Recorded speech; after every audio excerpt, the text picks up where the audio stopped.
आखिर किस योद्धा ने चलाए थे भगवान श्री कृष्ण के ऊपर 12 घातक तीर? क्या हुआ जब महाभारत युद्ध के बीच में भगवान श्री कृष्ण हो गए लहूलुहान?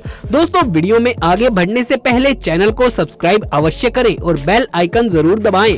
कहा जाता है कि महाभारत युद्ध में भगवान श्री कृष्ण ने अर्जुन और दुर्योधन को 2 विकल्प दिए थे। एक, या तो भगवान श्री कृष्ण जो कि निहत्थे होंगे उनको चुने, या फिर भगवान श्री कृष्ण की नारायणी सेना को चुने जो कि कभी हारी नहीं है। दुर्योधन ने नारायणी सेना को चुना और अर्जुन ने स्वयं भगवान श्री कृष्ण को। अब ऐसे में सवाल ये उठता है कि भगवान श्री कृष्ण तो निहत्थे लड़ने वाले थे, तो फिर आखिर वो कौन सा योद्धा था जिसने स्वयं भगवान श्री कृष्ण पर 12 तीर चला दिए थे, यानी 12 घातक बाण छोड़े थे? तो आपको बता दे, वो कोई और नहीं बल्कि स्वयं सूर्य पुत्र कर्ण थे। तो अब चलिए जानते हैं आखिर उस समय हुआ क्या था जो कर्ण को 12 तीर भगवान श्री कृष्ण पर छोड़ने पड़े थे। ये बात थी युद्ध के 17वें दिन की, जब कर्ण और अर्जुन आमने सामने थे। दोनों के बीच भयंकर युद्ध हो रहा था। दोनों योद्धा एक दूसरे पर सारी असीम शक्तियों का प्रयोग कर रहे थे, कई सारे घातक बाण चला रहे थे। कर्ण की रणनीति यही थी कि वो अर्जुन को खत्म करना चाहता था और अर्जुन ये चाहते थे कि वो कर्ण का खात्मा कर दे, क्योंकि दोनों के बीच में बचपन से ही प्रतिस्पर्धा थी। दोनों ही एक दूसरे को सर्वश्रेष्ठ धनुर्धर मानते थे। फिर वो समय भी नजदीक आ गया जब कर्ण ने अर्जुन को हराने के लिए सर्प बाण चलाने का निर्णय ले लिया। इस बाण को कर्ण ने कई वर्षों से अर्जुन पर प्रहार करने के लिए रखा हुआ था। वास्तव में ये बाण था पाताल लोक के अश्वसेन नाम के एक नाग का, जो अर्जुन का परम शत्रु था और उसकी शत्रुता का मुख्य कारण था खांडव वन में अर्जुन ने उसके पूरे घर को उजाड़ दिया था और सर्प जो रह रहे थे खांडव वन में उनको वहाँ से हटा दिया था। अश्वसेन तभी से अर्जुन को मारने के लिए मौके की तलाश में था।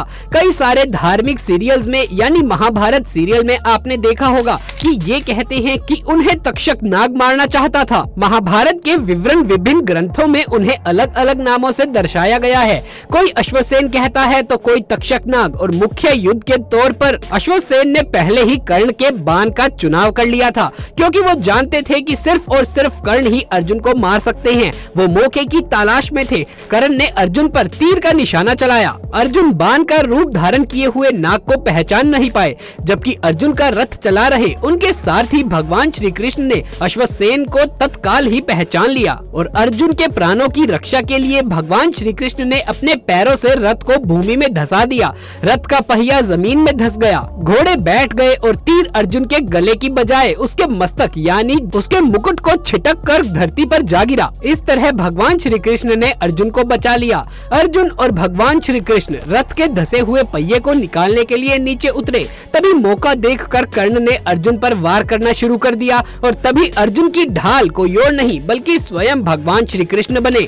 उस समय मौके पर 12 तीर यानी 12 घातक बाण जाकर श्री कृष्ण के शरीर में धंस गए। पूरी सृष्टि के रचयिता भगवान विष्णु के अवतार स्वयं भगवान श्री कृष्ण ने उन बाणों के घाव को सह लिया। तब भगवान ने अर्जुन को अश्वसेन के बारे में बताया। अर्जुन ने 6 तीरों की सहायता से अश्वसेन के टुकड़े टुकड़े कर दिए और इस तरह भगवान श्री कृष्ण ने स्वयं पीड़ा सहते हुए परम प्रिय अर्जुन को बचा लिया। सिर्फ इसी वजह से कर्ण के 12 तीर स्वयं भगवान श्री कृष्ण को सहन करने पड़े।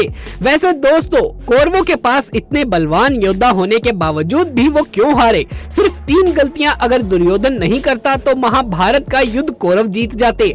आखिर कौन सी थी वो 3 गलतियां जो पूरे कौरव वंश को भारी पड़ गई? ज्यादा प्रवचन और ज्ञान ना देते हुए सीधे मुद्दे पर आता हूँ। आखिरी युद्ध भीम और दुर्योधन का था। भीम ने दुर्योधन की जंगा पूरी तरीके से तोड़ दी थी। वो खून में लथपथ होकर रणभूमि पर गिरा हुआ था। बस कुछ ही समय में दम तोड़ने ही वाला था, लेकिन भूमि पर गिरे हुए उसने श्री कृष्ण को अपनी ओर आते हुए देखा और बार बार अपने हाथ की 3 उंगलियों को उठाकर बार बार वो कुछ कहने का प्रयास कर रहा था। पीड़ा के कारण उसके मुंह से आवाज धीमी धीमी निकल रही थी। ऐसे में श्री कृष्ण उसके पास गए और कहने लगे, क्या तुम कुछ कहना चाहते हो? तब दुर्योधन ने कहा कि उसने महाभारत के युद्ध के दौरान 3 गलतियां की और इन्हीं गलतियों के कारण वो युद्ध नहीं जीत सका और उसका ये हाल हो गया है। यदि वो अपने इन 3 गलतियों को पहचान लेता तो आज वो जीत जाता और कौरवों की जीत महाभारत के युद्ध में होती। श्री कृष्ण ने सहजता से दुर्योधन से उसकी 3 उंगलियों के बारे में पूछा पूछा तो उसने बताया पहली गलती उसने ये की कि उसने स्वयं नारायण के स्थान पर उनकी नारायणी सेना को चुना। दोस्तों ये तो आपको ही पता होगा, जैसा कि हमने आपको पहले भी इस वीडियो में बताया,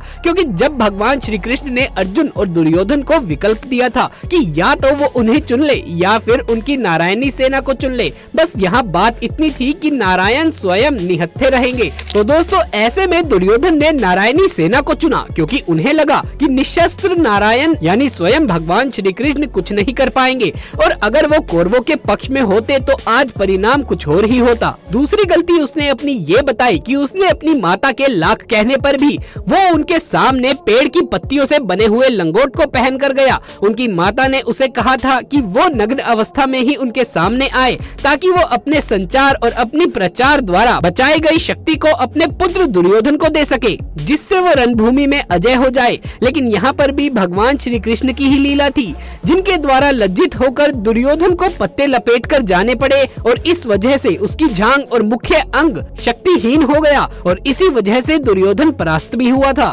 तीसरी और अंतिम गलती उसने ये कही कि उसने युद्ध में आखिर में जाने की भूल करी।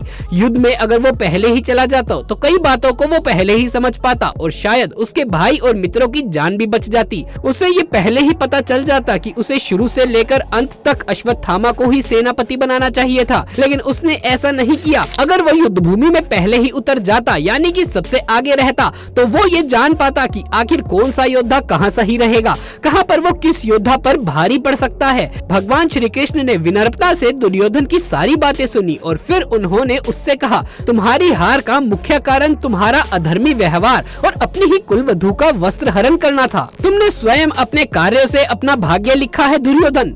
श्री कृष्ण के कहने का तात्पर्य ये था कि तुम अपनी इन 3 गलतियों के कारण नहीं हारे, बल्कि तुम अधर्मी हो इसलिए हारे। तुम अपने कुलवधू का ही वस्त्र हरण करवा रहे थे, तुम पांडवों को नीचा दिखाना चाहते थे, तुम्हें सिर्फ और सिर्फ तुम्हारा अहंकार लेकर डूबा है। समझे निर्दयी दुर्योधन। वैसे भी दोस्तों भगवान विष्णु ने धरती पर जब जब जन्म लिया है तब तब अधर्म और अत्याचार बढ़ा है। अब तक भगवान विष्णु ने 9 बार अवतार लिया है, लेकिन माना जाता है कि कलयुग के अंत में भगवान का 10वां अवतार भी होगा। भगवान श्री कृष्ण को विष्णु जी का 8वां अवतार माना गया है और वो भगवान के परमावतार माने गए हैं। विष्णु पुराण में भगवान ने 10 मुख्य अवतार बताए हैं और वो 10वां अवतार होगा कल्कि अवतार, यानी भगवान स्वयं धरती पर आएंगे, लेकिन हम स्वयं भगवान को नहीं पहचान पाएंगे और हम खुद स्वामी नारायण भगवान से लड़ेंगे। लेकिन ऐसा क्यों हम अपने ही भगवान से लड़ेंगे? जानना चाहते हैं तो हमारे चैनल पर जाकर देख लीजिए, हमने इसके ऊपर भी एक वीडियो बनाया है। दोस्तों उस वीडियो का लिंक हमने डिस्क्रिप्शन बॉक्स में भी दिया है, जाकर जरूर से देखिए, बहुत अच्छा वीडियो है।